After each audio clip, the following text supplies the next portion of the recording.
El Imperio Romano conoció, durante muchos años, una gran cantidad de emperadores y generales.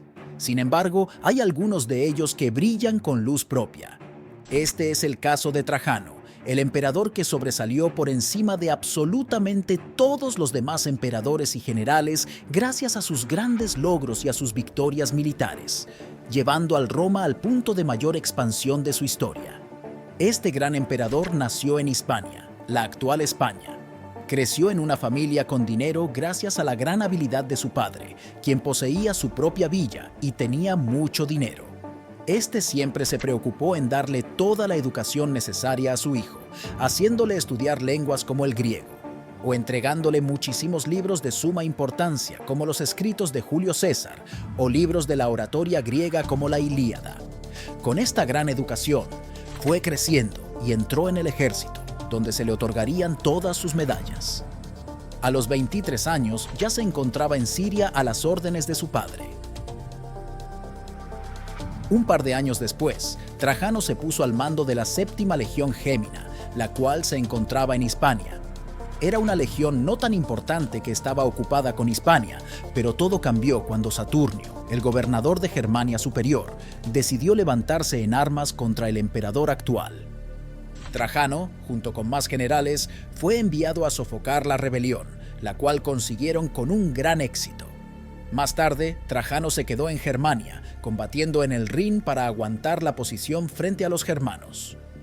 Las tribus germanas no paraban de hostigarle, y este aguantaba estoicamente las posiciones sin refuerzos y con pocos suministros, desplegando una gran habilidad táctica para combatir en posiciones con desventaja. Cuando le pedían que se fuera del lugar y retirara a las tropas, él tan solo se negaba y seguía acatando las órdenes del emperador Domiciano, quien no tenía suministros ni refuerzos para entregarle. Es por esto que Trajano fue conocido como el guardián del Rin. El emperador del momento, Domiciano, fue ejecutado. El Senado colocó a Nerva, un buen emperador pero muy mayor, por lo que éste adoptó a Trajano como su hijo, para que así heredase el imperio.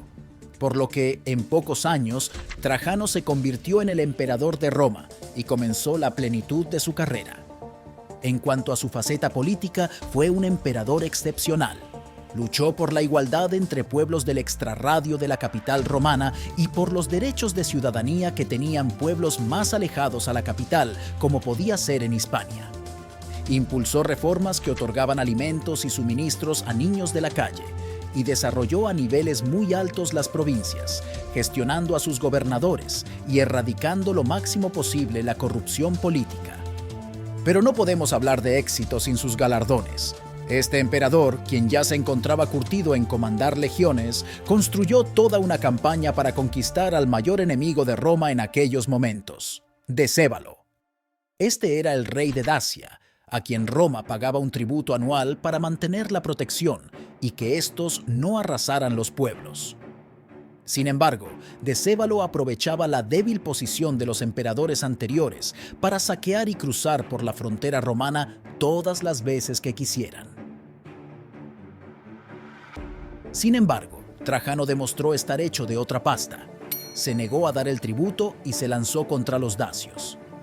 10 legiones, unos 100.000 legionarios romanos cruzaron el Danubio, internándose en el reino dacio para capturar su capital Sarmisegetusa Regia. Fue capturando sus pueblos y enclaves, pero Decébalo decidió darle el encuentro en Tapae. Allí se reunieron más de 70.000 cabezas romanas, las cuales cruzaban los frondosos bosques dispuestos a pisotear al ejército dacio, quien traía unos 40.000 soldados de infantería, pero 10.000 jinetes. Decébalo se aseguró de traer a los mejores mercenarios a caballo de todos sus alrededores, pactando con otros reinos y tribus como los roxolanos o los bastarnos. Los dacios trataron de tender una trampa utilizando los bosques, bloqueando los caminos que llevaban a la ciudad y ocultando a su poderosa caballería. Sin embargo, Trajano desplegó unos exploradores muy efectivos y al enterarse de la intención de Decébalo, se puso al mando de 4 legiones y atacó de frente a la infantería dacia. Los dacios portaban sus peligrosas falx, las cuales eran espadas curvas que se debían coger a 2 manos. Los guerreros dacios eran altos y muy fuertes, y vestían sin la parte de arriba y empuñando estas armas a dos manos.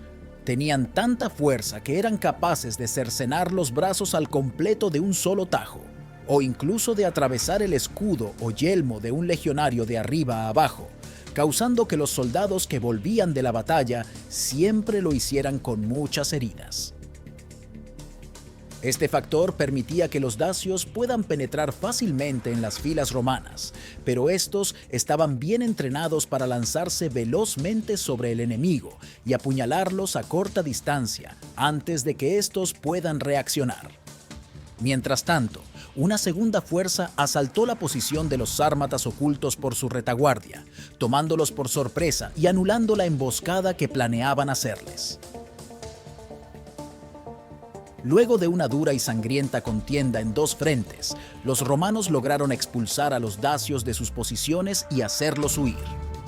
Las armas de los dacios dejaron a tantos heridos que el propio Trajano ordenó que rompieran en trozos de tela su ropa como emperador para atender a los heridos. Con esta victoria, Trajano avanzó sin problemas, aplastando la oposición. Pero Decébalo todavía tenía planteado un golpe más. Lograron expulsar toda la resistencia romana en el noreste de la región. Trajano, ante esta táctica, temía que los dacios le rodearan por completo y aplastaran a sus legiones contra el río Danubio, donde no tendrían escapatoria. Tan solo le quedaban una opción encima de la mesa: sacrificar los avances y evacuar a las tropas. Pero Trajano siempre guardaba más ases sobre la manga. Decidió marchar con sus tropas con un arriesgado contraataque anfibio.